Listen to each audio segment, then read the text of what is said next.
Sir দীর্ঘ 4 বছর পর আমি ছুটি পেয়েছি। আজকে গিয়ে আমি আমার মান হাতের খাবার খাবো। ঠিক আছে সৈনিক, তোমার কাছে 4 দিন সময় আছে। 5 দিনের মাথায় বর্ডারে চলে এসো। আরে সৈনিকরা, এটা আবার কি? আরে এ তো আমাদের দিকে আসতেছে। আরে আরে স্যার, এখন আমরা কি করব?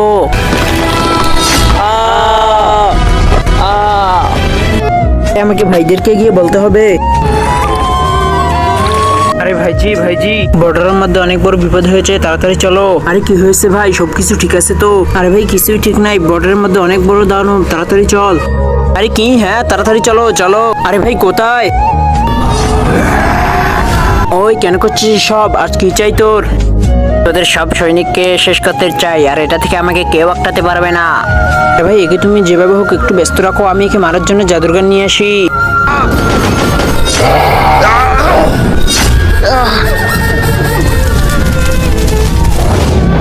আরে তুই? বন্ধুরা, তোমরা কি আল্লাহ তাআলার এই ঘরটিকে ভালোবাসো নাকি এই মন্দির ঘরটিকে ভালোবাসো? যদি আল্লাহ তাআলার এই ঘরটিকে ভালোবেসে থাকো তাহলে একটি লাইক করে চ্যানেলটিকে সাবস্ক্রাইব করে দিও, আর কমেন্টে লিখে যাও আই লাভ ইউ আল্লাহ। আর যদি না করো আমি বুঝে যাব তোমরা মন্দির ঘরটিকে ভালোবাসো।